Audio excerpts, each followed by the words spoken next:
Tous. Le 18 avril 2027, les Français seront appelés à élire un nouveau président de la République. Heureusement, Emmanuel Macron ne pourra pas se représenter. Mais avant de regarder les prétendants à sa succession, regardons la France qu'il laisse derrière lui. Une France surendettée où la dette publique s'est élevée au plus haut niveau jamais atteint. Une France où se loger, se nourrir, se chauffer, se déplacer pèse toujours davantage sur les budgets. Une France où les services publics se dégradent. Une France où l'hôpital manque de personnel et de moyens. Et pire, a le droit de tuer les patients, même contre leur volonté. Une France où l'école peine à former correctement les élèves et où l'on enseigne même des pratiques sexuelles aux plus petits. Une France dont les agriculteurs manifestent périodiquement leur désespoir et dont nombre de retraités redoutent chaque fin de mois. Notre diplomatie a perdu la quasi-totalité de l'indépendance et du faire-savoir dont elle pouvait se prévaloir. Notre politique extérieure est dépendante du sionisme, de l'atlantisme et de cette Union européenne tyrannique. Mais la crise est autant morale et politique. L'avortement a été inscrit dans la Constitution. L'Assemblée nationale et le Conseil d'État viennent d'adopter définitivement l'épouvantable texte instituant l'euthanasie. Nos réseaux sociaux seront désormais soumis à une censure et à une surveillance sous les prétextes officiels d'un contrôle qui appartient plutôt aux parents qu'à l'État. Les postures les plus dépravées ont droit de citer jusque au sein de nos églises.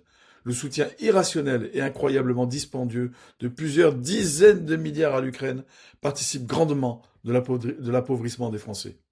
Le projet complètement fou d'une guerre contre la Russie s'est installé tandis que les budgets militaires atteignent des sommets inégalés en France. Alors, qui, dans les candidats déjà connus, nous offrira une rupture totale et véritable, assortie des moyens de l'assumer? Le Rassemblement national? Il a rendu son programme parfaitement conformiste ou consensuel. Sur l'Union européenne, l'euro, l'OTAN, il ne présente aucune alternative. Sur les grandes questions sociétales et les grandes valeurs traditionnelles, il est comme les autres. Même sur la censure des réseaux sociaux, il a voté avec la meute. Alors Bruno Retailleau et les caciques républicains?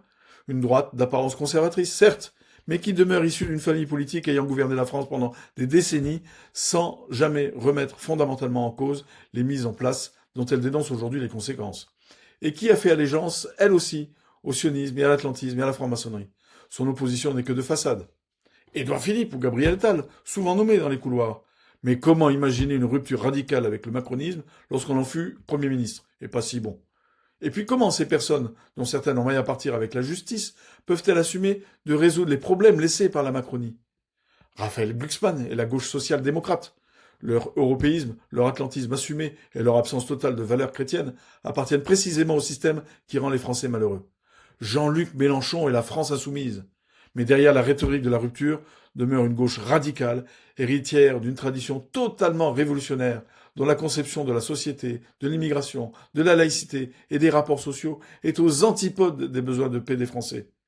Quant aux fameux centres que certains promeuvent actuellement, ils possèdent cette étonnante particularité politique de prétendre dépasser droite et gauche, tout en reconduisant depuis des années l'essentiel des orientations qui ont conduit à la situation présente. À cratopège, comme disent les dégustateurs de vin, ni goût, ni odeur. Reste l'argument rituel. Il faudra voter pour le moindre mal. Mais le moindre mal reste un mal, même moindre. On ne doit pas voter pour un mal. Cette notion est d'ailleurs condamnée par l'Église. Et j'engage les curieux à rechercher et à étudier le fameux Père Barbier sur ce sujet. Aucune candidature nouvelle ne viendra bouleverser cette offre politique d'ici au 18 avril. Et il n'y a aucune raison de donner sa voix à quelqu'un dont on sait par avance qu'il ne défendra pas l'essentiel de ce qui est nécessaire au bonheur des Français. Ce constat n'impose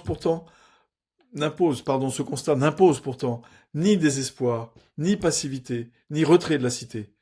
Car la France ne se résume pas à l'État. Elle existe dans nos familles, nos communes, nos associations, nos paroisses, nos métiers, notre patrimoine, nos solidarités et nos amitiés. C'est ce que l'on nomme la société civile. Rebâtissons donc partout où nous le pouvons cette société civile française. Organisez-vous pour survivre avec le moins d'État possible en attendant des jours meilleurs. Et arrêtez de croire que vous êtes obligé de voter ou que votre vote sera utile. Il sera, cette année, nuisible dans tous les cas. C'est de cette société civile que surgiront demain les hommes capables de porter enfin un grand dessein national et de redonner aux Français ce que ces malfaisants leur ont retiré. À bientôt.